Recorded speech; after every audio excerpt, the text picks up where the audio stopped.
Man, y'all already know what type time it is. Scram'N and T presents Scram'N to the Top podcast. Gon' run it up. We out here. 100. First ever episode of Scram'N to the Top podcast, man. I got my first guest with me. What's good, man? How you doing, bro? Introduce yourself, my G. My name is Jonra. I've been in Greensboro for maybe about 15 years. Currently own a lounge downtown, Exo Social Lounge, and we are sitting in my new tattoo shop, Rolling Rose. It's taking off. We only been open since January 1st, but I'm telling you, just watch what we do with it. Hey, man.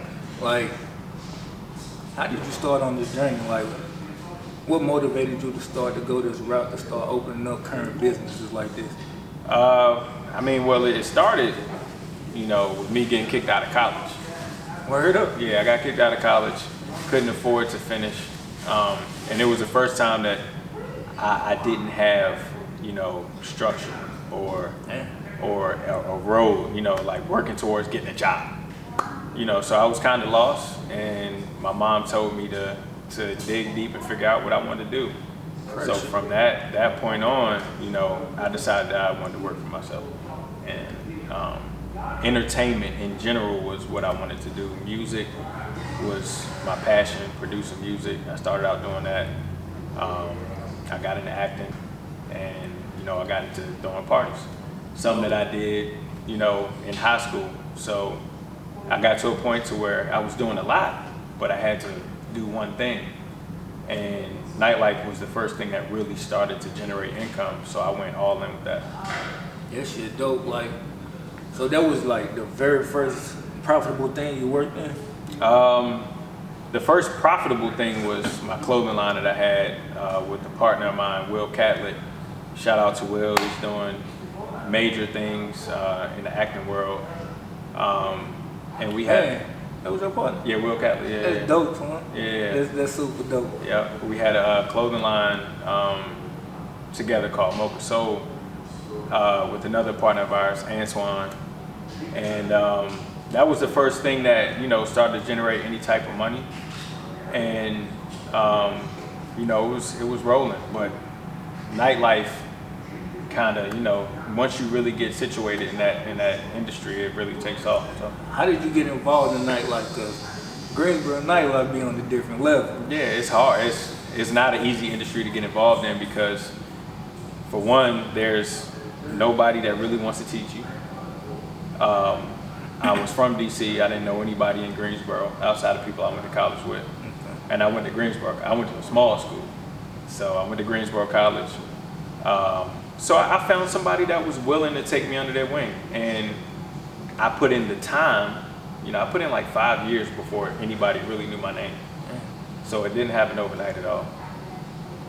That shit crazy. Yeah. Cause like, time is something people don't understand. Like me personally, coming up, I thought time was always on my side. I ain't never think I was gonna get to a level where I'm like, damn, I'm wasting too much time. Yeah, now I'm playing catch up. Right. This shit crazy. So, like, for the people out there like that don't have an understanding of, I got to do this now. Like, at least let them know like the transitional points to get to where they need to go and how important it is.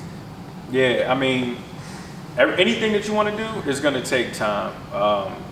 It's going to take relationships. It's going to take having to. I think the most important thing people miss is the fact that you're going to do a lot for no money for a period of time. You're going to have to really almost give away your talent for. It's not free. You got to think about it because you're planting the seeds to get to where you want to go. But there's going to take time for you to try to understand what's going on.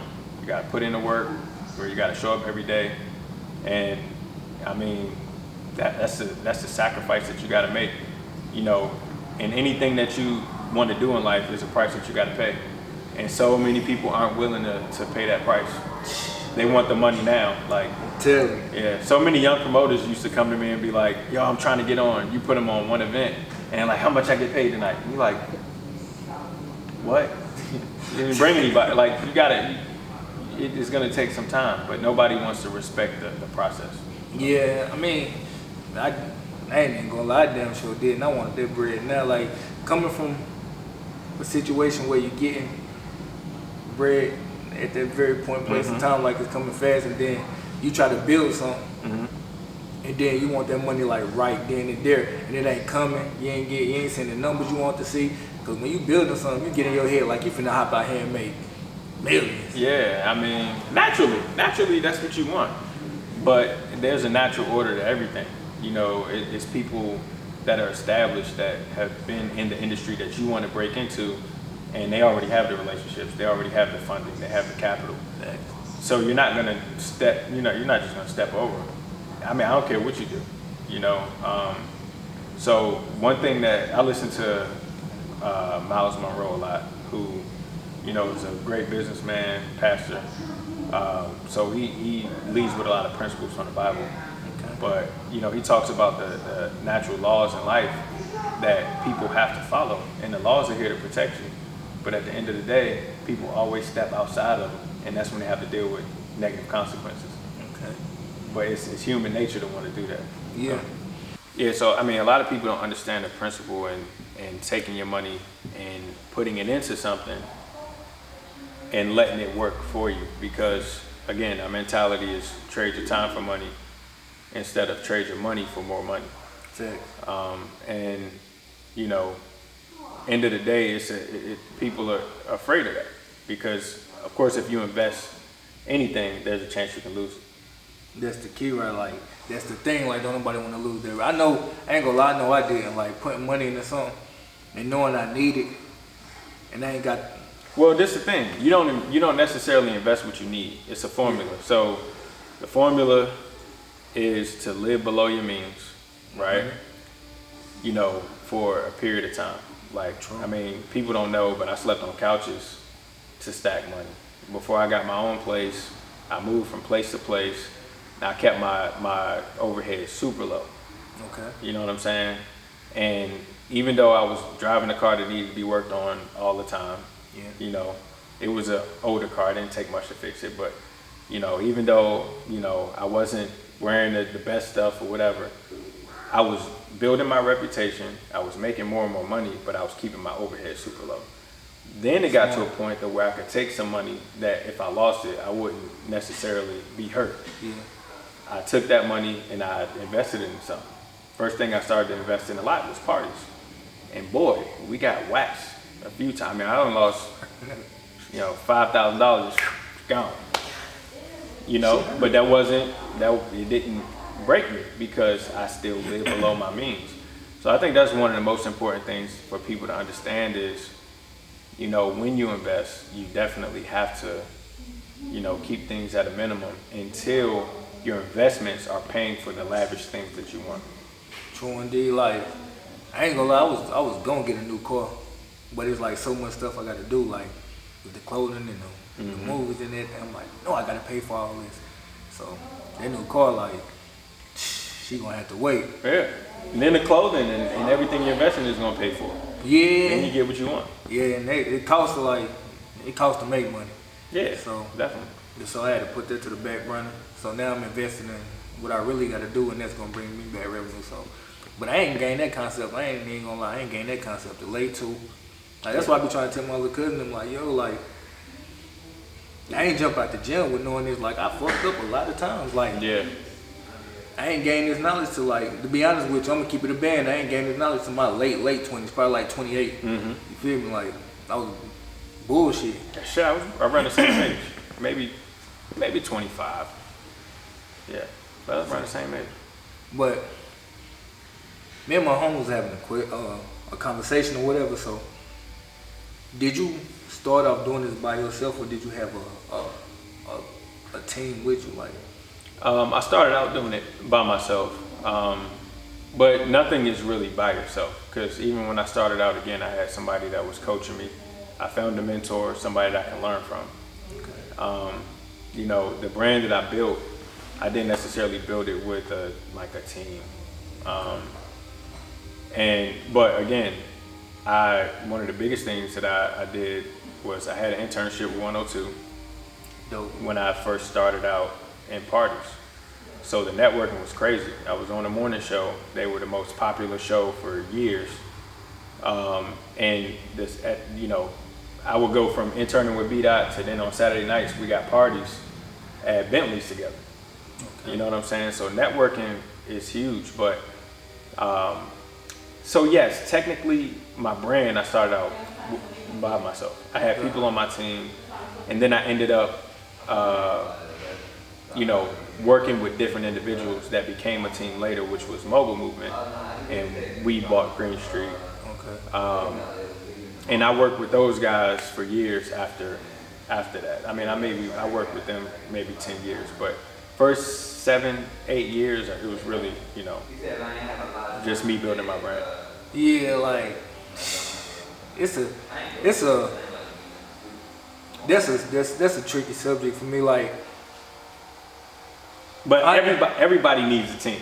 Yeah, see, that's the thing. Like, it got to be like the right team. Like me, I messed up so much because I was putting people on the team that ain't know as much as me as I was learning, and they like so.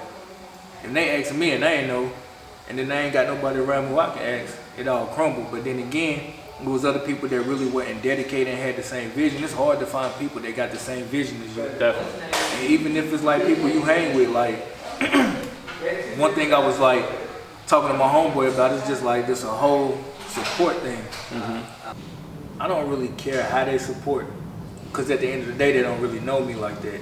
But like the people that I came up with, like I feel like I earned a certain level of support, and like I feel like y'all don't need to see me make it to the top in order for y'all to just link up with me and help me build something. Because at the end of the day, like, y'all see me in the sandbox, I ain't in the sandbox no more, now I'm in the street. Y'all see me in the street, now I ain't in the street no more, now I'm working somewhere. Like, y'all seen me transition and gain higher, like, but then again, my homie said it's a weird way of thinking, but at the end of the day, like, that's how I feel though, like, so you mean to tell me you gotta see me on the top in order for you to come link with me and help build something? But this is the thing. If they have to see you at the top, then they didn't help you get there. 100. So that's how it's just how it works. When you establish a brand, you have a target audience. A lot of times, the people that you already know are not your target audience, and they won't help you really get to where you want to go anyway, because who you know is a very small piece of this world. It's like a little piece of dust. You do not want to bank on them helping you get to the top anyway. Now, another thing is the people that you came up with, you got to understand, you're creating a brand. There's a million of these out here, right? So you still have to be appealing to every single person that will support you, okay, right? And we also know that there's a syndrome of people who know you that say, oh, he got this now, he gonna hook me up. Yeah. It's just the way the world works. So you got to understand, like, it's a huge world out here, and you got to understand how to get your piece of it. If you worry about the people that you came up with supporting you, or the people that you know immediately supporting you, it's not going to grow to where you really want it to grow. Yeah. I mean, if I had that mindset and I watch how many people go spend money other places and do different things instead of coming to shop with me, I would drive myself crazy. Indeed. The only thing I think about is, okay, what can I do different? You know, even if I want to attract them, I might not even want to attract them. You know what I'm saying? Like, but if I do, what can I do to do that? Because they don't owe me nothing. No matter how long they knew me, no matter what I've done for them, it's a brand that now you're turning around and you're saying, hey, you give me your money. Yeah. So you got to understand, like, it's a different, now you're in business, it's a different ballgame. Yeah. You know, nobody owes you nothing in business. Yeah, see, that's the thing. That's another thing, like, my city is like one of the most talented but so unsupported cities out here. But at the end of the day, I never really felt the way towards them. Like, alright, I'm gonna move, I'm gonna get out on my own, and I'm gonna do this. So I'm letting y'all know, like, it's cool. Don't nobody, like you said, don't nobody owe me nothing. But when I get here, don't expect nothing. Of course. Like, but they're still gonna reach out. Yeah, like that's the thing people don't and you get. you still have a smile on your face. You still be cordial. Those your people. Yeah. I still go home. I still, you know, my people are my people regardless. Indeed. That don't mean that they're gonna get all the perks and the fruits of my labor. True indeed. You know what I'm saying? But they'll still get, you know, love and support from me. You know what I'm saying? They'll still get love and support from me. Here you go. Come on. You know, from different things. I don't support everybody and everything that they do. It's physically impossible. I know people doing all kinds of stuff. Indeed. So that's one thing that I realized, especially when I got established and I became a part of this community of entrepreneurs. It's impossible to support everybody. True. You know what I'm saying? If I just supported everybody, I spend every single day doing that because I know so many people doing a lot of great things. Exactly. You know, so that I think I look at that and I take that into consideration. I'm a very considerate person, and I say, okay, I mean, in reality, they won't be able to support everything now, and that's fine. And trust me, your city isn't the only one that's not supported. Yeah, I know. Because bro, it's everywhere. Like, but it's sometimes we look at things that's not supportive, and it's not really that it's not supportive. Like, it's hard for people to support something that's just getting started and that's not established. It's that belief factor. Yeah, you gotta believe in yourself more than anybody else. Exactly. So that's like, ain't nobody gonna see your vision. Like, especially if you come from a small city and you ain't got nothing like no clubs, no studio, like no malls, no nothing. Don't nobody like ain't no parties getting thrown. Like don't no performances come. So that belief factor is low. But I like, case in point, like when I was really spitting and doing music and shit, like I ain't really think I was gonna go nowhere with it. Like Underworld did some stuff. There was a group, they came ahead of me. But then that's the group I looked up to. Yeah. Then I started seeing people like Juju going on the radio, killing it. The freestyle battles and shit. Yeah. Oh yeah.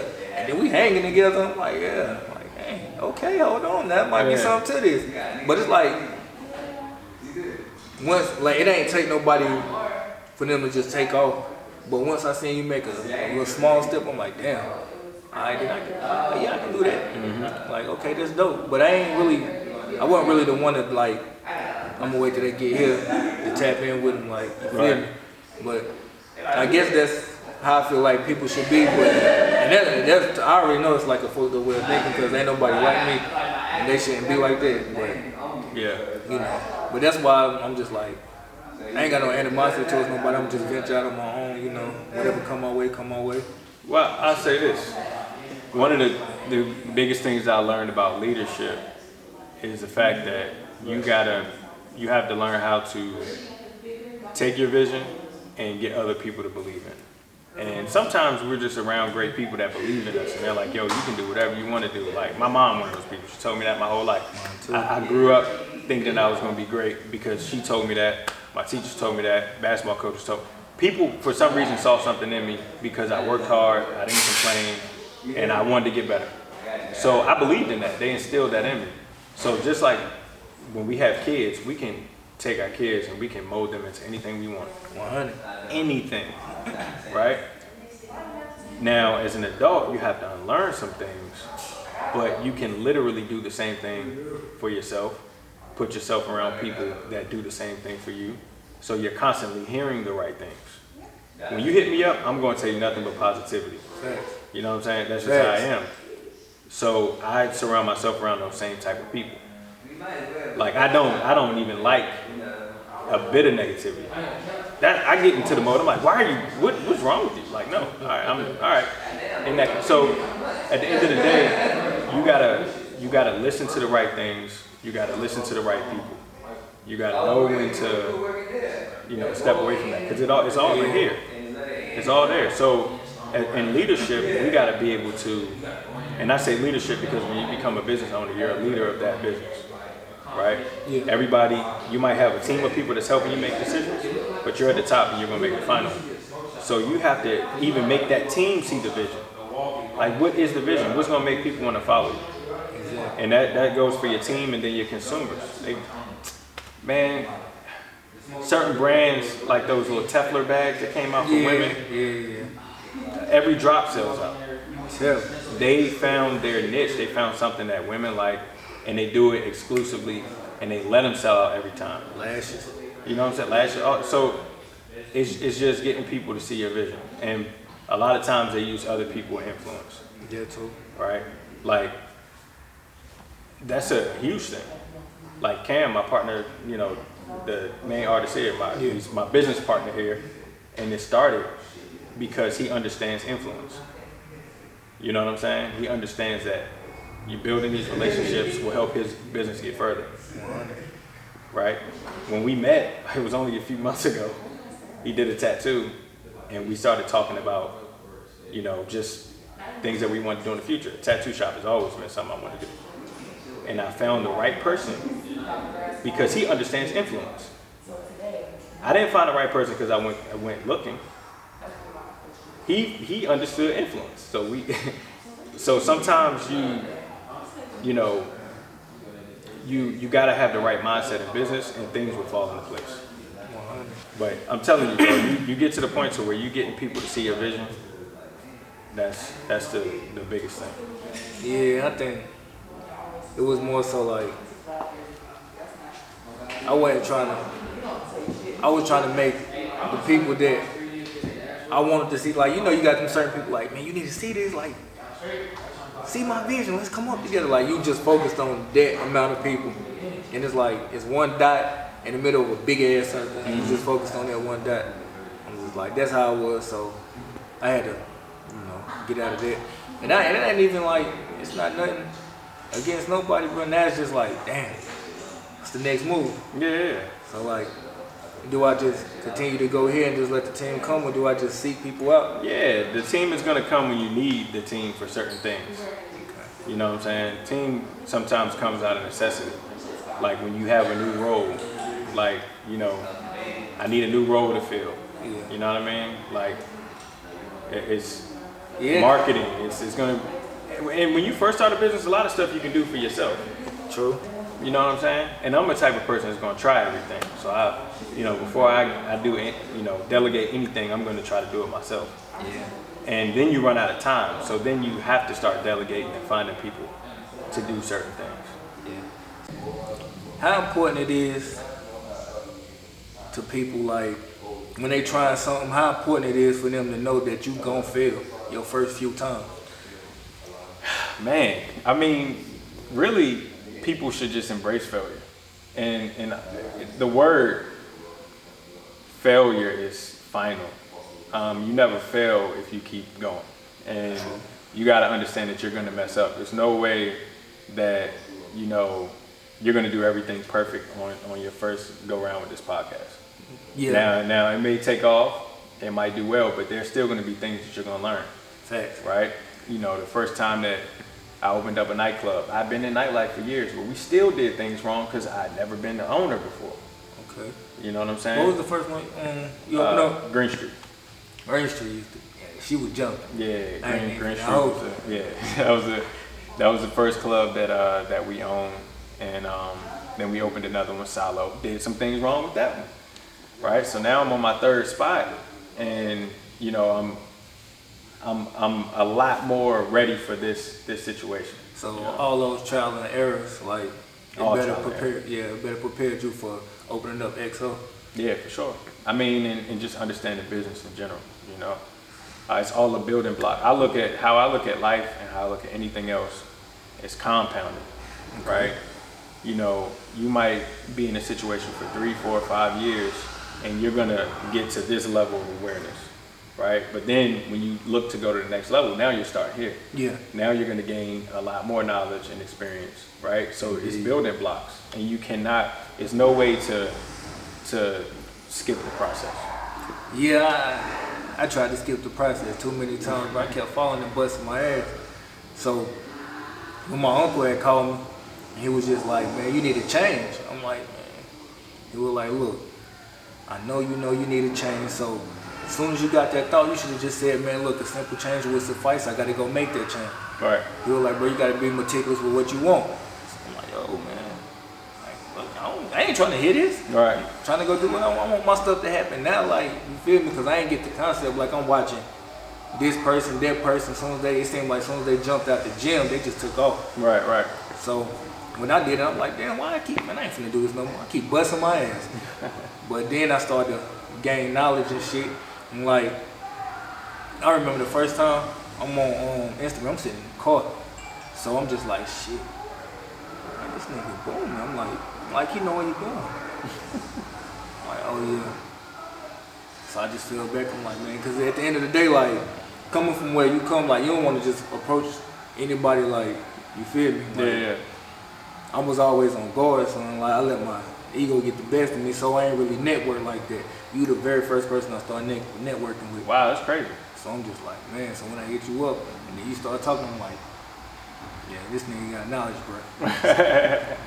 So I had to tap in with you, bro, like, but you gave me a lot of insight that I needed, especially with the forward shit. Yeah. You still doing that? Oh yeah, for sure. And like, Never a lot of people don't understand that, so they think it's like a pyramid scheme, but like, with me trying to explain it, like, I wasn't explaining it right. Yeah. So like, tell them a little bit about that, like, I is mean, it lucrative, like, is it worth investing in? It's the most lucrative market that you can possibly invest in. A few reasons. In the stock market, you need a lot more capital to make good money. So the average person doesn't have the type of capital to really get started in trading in the stock market. True. Now, the stock market can be traded just like Forex is traded, right? Technical analysis, markup charts, find your entries, exits. But the foreign exchange market generates about $7 trillion a day, right? Compared to about 25 billion in the stock market. So with all of that volume and liquid and money moving every day, it's an app called MetaTrader 4 that you can download, and you can fund your account with as little as $50 and start trading. Now, of course, more capital gives you a better, leverage. It gives you more leverage in the market. But at the end of the day, in the foreign exchange market, the everyday person can learn the skill set and trade on a daily basis, right? Now, the biggest thing is, just like with anything, is discipline. So many people want to get into the market and gamble, right? They want to make $1,000 in that first day, in that first week, $10,000. But I've seen people make, $100. I know people that make 100,000 in a day. You know what I'm saying? Because you can build your capital up trading in the foreign exchange market, and when you have more capital, you can make bigger trades. I'll give you one quick example. If I have a $100 account, I'm likely trading with a 0.01 lot size, right? Now, every lot in the foreign exchange market is multiplied by 10. So a penny is really 10 cents per pip, right? A pip is just a movement in the market. It's like taking one step. Yeah. So I can get in a trade and I can catch 50 pips in the market. I'm going to make $5 with my penny because I have a smaller account. You might have a $1,000 account. So you might use a 10-cent lot size. So that same $5 I made, you're going to make 50. He might have a $10,000 account, and that same trade that I made 5, you made 50. He used a dollar lot size. He just made 500. Now 50 pips in the market is very small, right? I trade something called NASDAQ 100. Yeah, you told me about that. Yeah, I mean, you can catch 1,000 pips in a day trading NAS. So when you look at the leverage, it's extremely lucrative. People just aren't patient. We were just talking about patience. Yeah. And everybody wants everything quick. So that microwave mentality messes people up tremendously in the Forex market. And that's why people call it a scam. That's why they say it doesn't work, because they're not patient enough to learn the skill set. Yeah. Before they know anything, they jump in the market, they start hitting buy and sell, and they lose. Yeah. All it takes is patience and discipline. Which a lot of people don't got these Exactly. days. Yeah, that's what it I is. tell you, like, that fast money mentality, that's a disease. Yeah, for sure. I had it. Well, I'm glad I'm cured. I'm trying to tell you. But at the end of the day, like, nowadays you need several sources of income Yeah, for sure. just to live, man. Yeah. It costs to live. It costs more to die. I don't wanna struggle no more, that's why I ain't right. Probably might fuck with you more if you don't like. Some niggas ain't my brother no more, but that's just life. Bitch wasn't for me no more, shit left my side. Faking new real, a lot of y'all be the realest. Don't need to pop a pill when I talk for you to feel me. Wanna cop a car with the stars up in the ceiling.